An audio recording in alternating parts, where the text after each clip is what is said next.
What's up, everybody? Big Herc, you're back installed for another edition of Prison Spreads on Fresh Out. I'm here with Chef Rod Godbody. What's good? You know, he's been putting in some work with us, you know, and this is another one of his meals he got planned for us. So, Rod, why don't you go ahead and tell the people, man, what we're going to prepare right here. All right.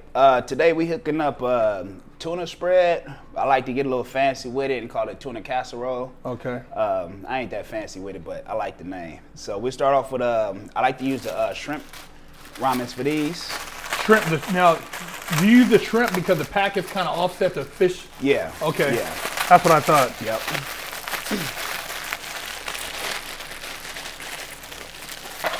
Now, this spread right here, do you like this one more than the chili spread, or do you prefer the tuna? This, I like the chili spread more than this one. This one is probably when I'm actually trying to check myself a little bit. Okay. Trying to get semi-healthy? Yeah, and I'm like, all right, let's eat some tuna. You know what I'm saying? It's still a lot of calories, but it is what it is. But psychologically, I'm telling myself, hey, you ain't eating that much. You know what I'm saying? It's not that bad.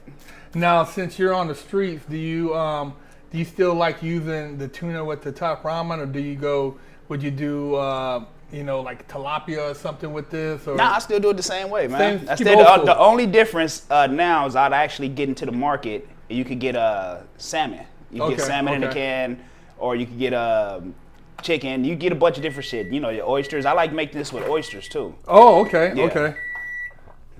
So I know cats that was throwing in tuna, oysters, the mackerel, and the fucking baby clams. I'm adding the hot water here. I'm gonna let this steam a little bit. Now the tuna, you like to drain this, right? Yeah. Okay, I'll go ahead and drain this. Okay. And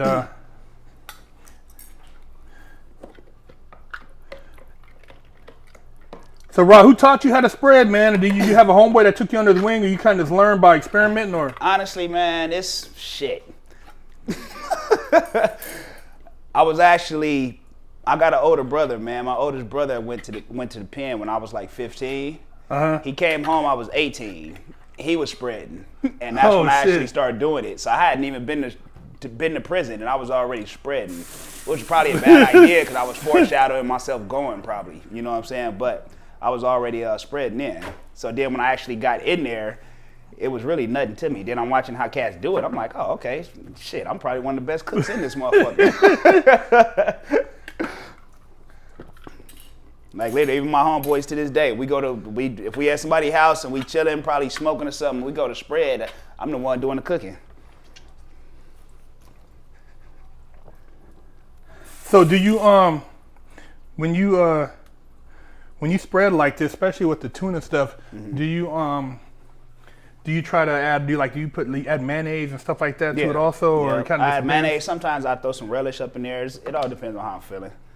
Actually, you know what, Dan? That's funny because I actually ate this exact same spread probably 2 nights ago. Oh, did you? Yeah, I did a double workout, man. And after the second workout, it was probably like 1 o'clock in the morning. I was home and literally I didn't want to go get fast food. So I look in the kitchen. I'm like, you know what? Let's go and make this tuna spread real quick. And so being that you're real, maintain a pretty lean physique, and you say you don't really watch your diet too much. Mm-hmm. How many times a day do you train on average? It depends. On average, I probably do cardio when I first get up in the morning with my dog. Then get home, eat my first meal, and I probably get to work after that. And I probably work, you know what I'm saying, and I probably won't go to the gym until like that afternoon. I try to get like 2 or 3 meals in before I actually go work out. Now, for the people at home, do you have to eat every meal a clean meal when you're trying to put on size, or would you say a lot of times you need the calories because your muscles are just burning so much? Because I know you take Olympic athletes like Michael Phelps, for instance, he said he was eating 10,000 calories a day. Yeah. You do. You need the calories, man, because you're burning them a lot. You know what I'm saying? Let's put it this way. Since my last show, it was almost a month ago, I still haven't really gained my weight back from the show. Just from dieting down? Yeah, I dieted down so much. And I think my stomach obviously got smaller, and I don't have that appetite that I used to have. So it's kind of hard, to eat the meals and stuff. So and how much weight did you drop? 20 pounds. 20 pounds. Shit. I started when I committed to the diet. I was probably like 203. By the time show day, I was probably 183. Oh, wow. So I weighed myself the day before yesterday, though. I was 188. So and how many weeks was that? That was, maybe 3 weeks ago. I mean, but how many weeks did it take you to come down like that? Oh, to come down, it was 8 weeks. 8 weeks. It was, okay. it was an 8-week prep. So do you get a lot of people now hitting you up for like preps and stuff like Yeah, that? definitely. I mean, it was a hell of a science that went into that. The people that I dealt with, I dealt with multiple people, out of Golds that was looking out for me. And, I should have had a different one as far as my diet, a different person proposing, somebody else helping kind of giving me tips on training. I basically trained myself, but I was getting tips from a lot of people, so. So pretty much everything is self-taught? Yeah, basically. So the science that went into that, I learned, soaked it up like a sponge. So I'm actually dealing with a couple people now that I'm actually teaching them how to pose, how to eat for this. So I would say, like, far as a personal trainer now, I love training people to get in shape. If somebody want to lose weight, I love that.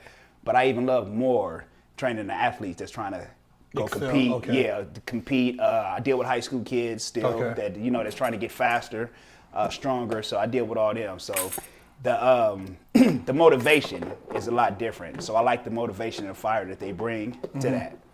I'm gonna drain this, you guys. Noodles. This is about the consistency that you want to have. Now you don't want them too mushy. Right here, just about right. Not too hard, not too mushy. Yep. And we can go ahead and get to mixing this thing up.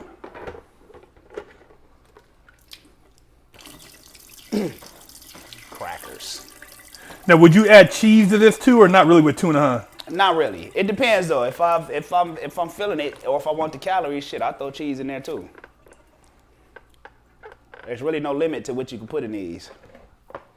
Jalapenos, anything. Okay.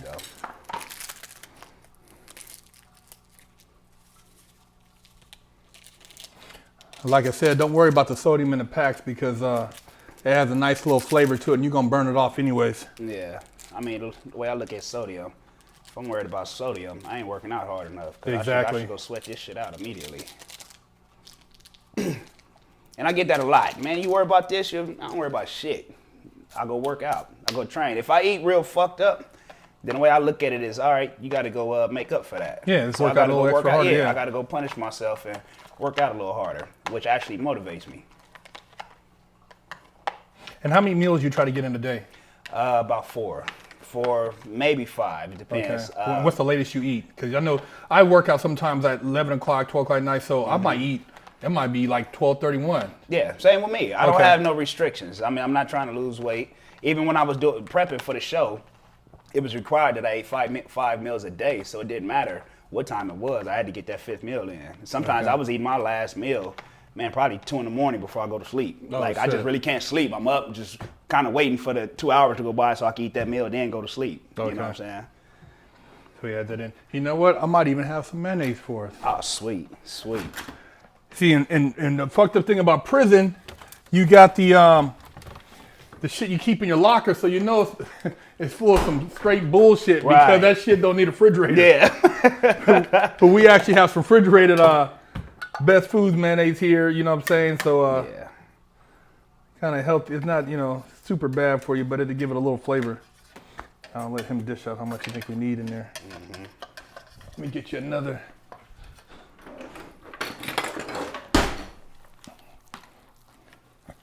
Oh yeah, here we go. Can we use that for this one? Yeah.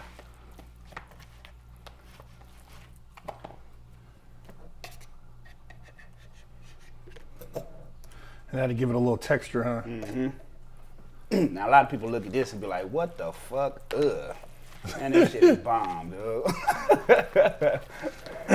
Shit is bomb. And I mean, it's just sometimes shit as a man, you gotta X all that bullshit out, just go hard. Yeah. Turn into beast mode, barbarian, and eat what the fuck you gotta eat. That's right, like E40 said, I'm a barbarian. Yeah, shit. you know? Savage, yeah.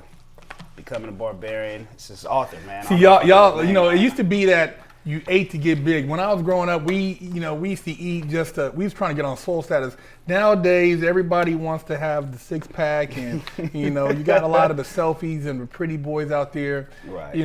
I just come from a different era. I never showed a dude that I went to school with or hung out with in the hood at the park, my abs, or, flexed on it. What I do, I go hit the weights in the gym and let a motherfucker know I'll bust your motherfucking head. Yeah, real shit. You know what I'm saying? Real it was all shit. about, power and fighting and shit like that, sports.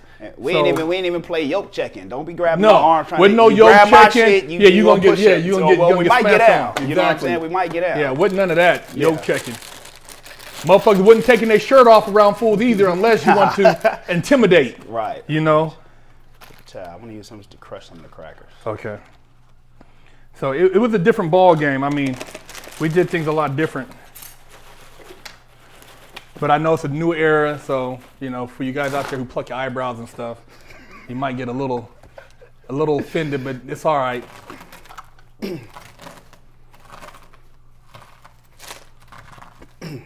I crunch these crackers up, it'll give me a little crust.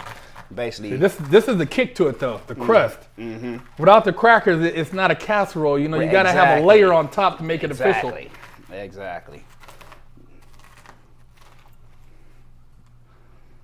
Oh, yeah, we good. We get crush a little bit more. Everything's a tool. Everything's a tool. And typically, if this lid right here, we would clean this off, and this would be a cutter. That'd be the knife. That'd be the knife right there.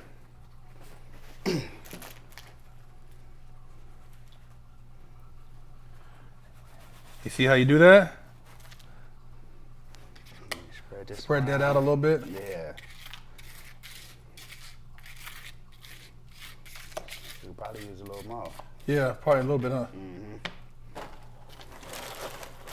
And how many people, Rod? This is probably like 2 people, huh? For good. Yeah, this would be 2 people. So this probably be me and you, probably just getting in from a good workout. Okay. And we'd just throw down real quick.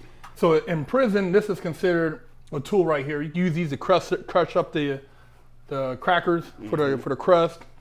And this right here, we would keep this, clean it off, hide it. This would be considered a cutter. Yeah. Cut sausages and stuff up with. Yep. And by adding, like I said, the crackers on top, it gives it a nice little crust. This would actually makes it a casserole. Casserole, exactly. So you can't be in there depriving yourself. No.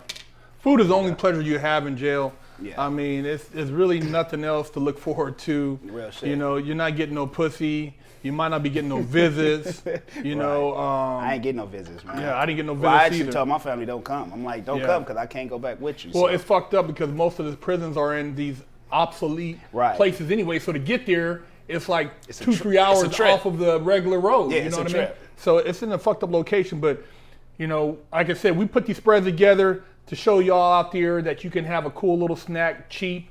This would probably cost you $3, you know what I mean? And so if you're out there on a budget, you're in college, you're struggling, you can work these little meals up and then you can still get your gains too. Still get your gains and survive. Yeah. So this is literally protein and carbs. You know what I'm saying? Yeah. So you get your gains in.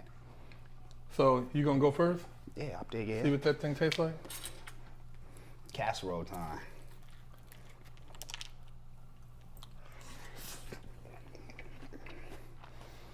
You better jump in, Hurt. You tripping, you better jump in. I always gotta do my little test too, so I'm gonna see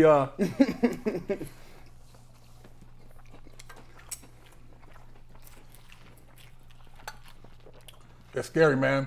I just had a flashback of being on the yard. Woo! Fucked up flashback. Fuck around with this dude with these spreads, man.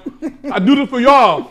So y'all better appreciate this shit because eating this type of stuff, man, it reminds me of Definitely admit, man, the mental shit. how grateful I am to be the fuck out. Definitely.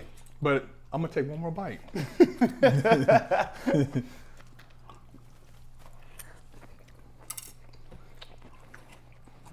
I can't help it, man. I'm digging in.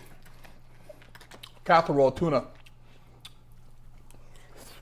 You can get creative with the ingredients. You can add vegetables. You can add, like you said, oysters. A lot of different stuff, but it's a basic dish. And we'll be doing variations of this as we go along in the series. So, Raw God Body Chef, sir. Thank you for coming out, man. No doubt. And you guys have just tuned in to another edition of Prison Spreads. Yes, sir. Lockdown's over. Get your yard time in.